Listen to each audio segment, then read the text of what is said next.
A new survey finding that the average woman will spend almost $125,000 on clothing in her lifetime. To talk about if that is a lot of money or maybe not that surprising, and how women and men shop differently. I'm joined by Judy Hoberman. She's an expert on selling to women and the author of the book Selling in a Skirt. You can find her online at sellinginaskirt.com. Judy, thanks for joining us this evening. Thanks so much for having me. So tell me first, what is your background in sales and marketing that led you to write this book? I actually have 30 years of sales, and it's always been in male-dominated industries. And I've never had a female mentor. I've never had another woman that I worked with. And I always had to try to wing things by myself. So what I try to do now is I try to explain to women that you can be successful without trying to become a man. And I explain to men how it's the amazing women that you're looking for that you can't find. I'll help you recruit them and train them. And then I tell everybody how to sell to women, because women are responsible for 85% of all consumer purchases. So it's like a three-legged stool. And now this number, $125,000 on clothing in a lifetime, does clothing, shoes, does that make up a big chunk of the spending women actually engage in when it comes to things other than food, of course? No, actually not. It's not even up there. When they talk about 85% of all consumer purchasing, they're talking about cars and homes and insurance and things like that. The clothing is those are necessities. Those aren't even some of the things they're talking about. So how would you compare the way women shop as compared to men? Do they tend to be more thoughtful, more careful, those kinds of things? We like to build relationships. So we have a relationship with the store and the salesperson, and we shop. Men actually buy. When you go into a store, you're pretty laser focused. You go in, you know what you're buying, and you're out the door. We like to scan. We like to see. It's an experience. It's a process that we're involved in. And we want to be part of that process. I see. So when you're selling to a woman, you're saying that you need to maybe take time, be more patient as a owner of a shop? I think that's part of it, but I think the bigger part is, again, because women want to be part of the process, what the information that they want to give you, they find valuable. So if a man is selling to a woman, he would want to have a conversation with her. He would want to ask her open-ended questions and get her opinion and let her speak and let her tell him what she's actually thinking about, because she's going to tell him exactly what she's looking for and the reason she's looking for it, as opposed to saying, do you need this? Yes or no? Well, we're going to tell you why we need this. We're going to tell you, you want to paint a picture with us in using your product or service, and let us tell you how it's going to affect us and everybody else in our family. It's a little bit different. We build a relationship first. Do women buy more, shop more than men on average? Are they more likely to buy something? I guess it depends on what it is. If you're talking about tools, I would say that probably the majority of men would buy more than women. Not to say women don't buy tools, but I'm just saying that would be more apt to do that. Clothing, I think it's definitely more women, but there's a lot of men that like clothing as well. So it just depends on what the product is. Now, do you think, by the way, I'm talking to Judy Hoberman. She's an expert on selling to women, the author of the book Selling in a Skirt.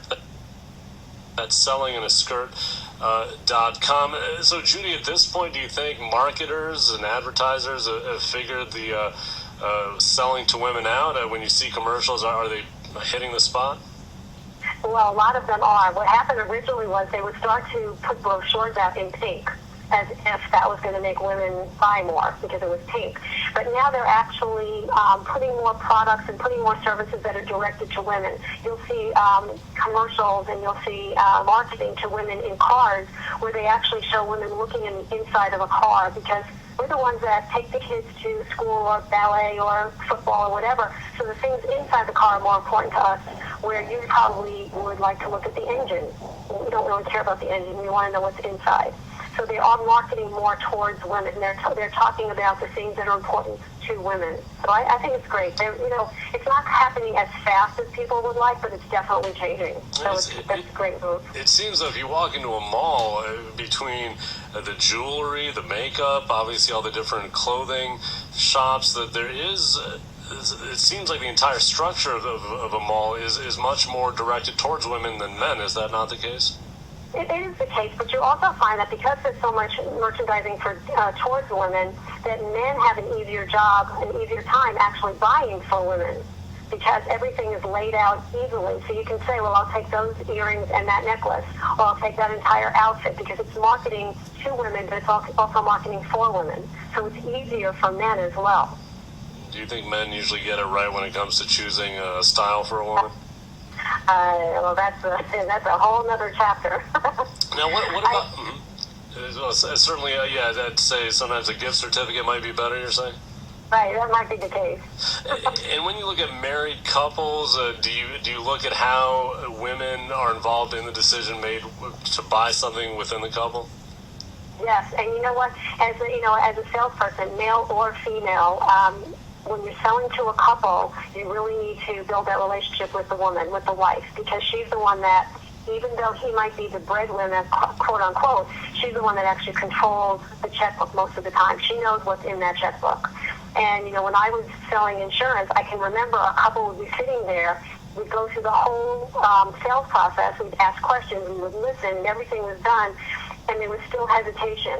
And what I would do is I would excuse myself, because she knew what was in that checking account. And she would say to him, look, we don't have money until next week. Well, he didn't want to say that, and neither one really wants to say that in front of me. So you have to have that relationship with the woman, because she usually does control the buying.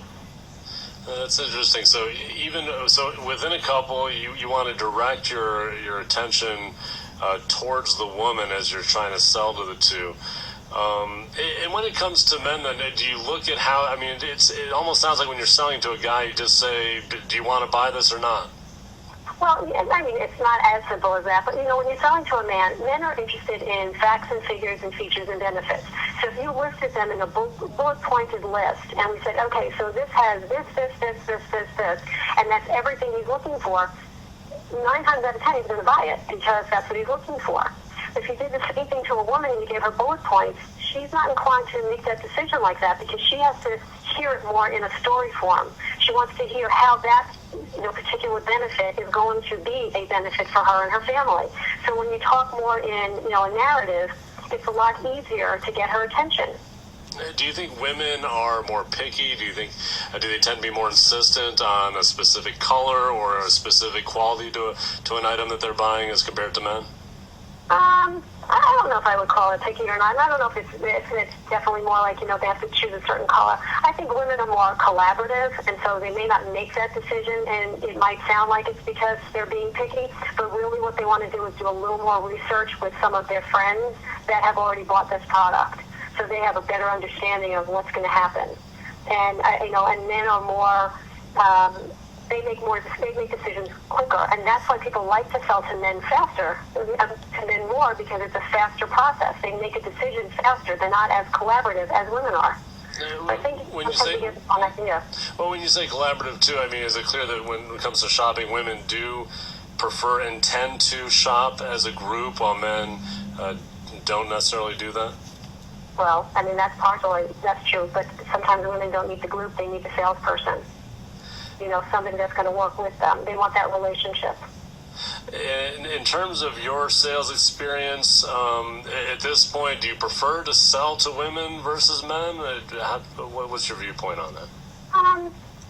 Again, I like to sell to both, but I have to say that in 30 years of sales, I've never sold anything to anybody, and I was always a top producer because I had a conversation. So when I talk to men, and I talk more in close-ended question and bullet points, sometimes it's easier, but then sometimes it's more fun with women because you get to know them. You have this relationship and they become friends. So I don't think I prefer one over the other. It's just different. It's different, and I like the differences, and I think that everybody should know the differences so you can work together more cohesively. Judy Hoberman, expert in selling, on selling to women, the author of the book Selling in a Skirt. Find her online at sellinginaskirt.com. Judy, thanks for joining us on WILS this evening. Thank you so much. I appreciate it. Absolutely.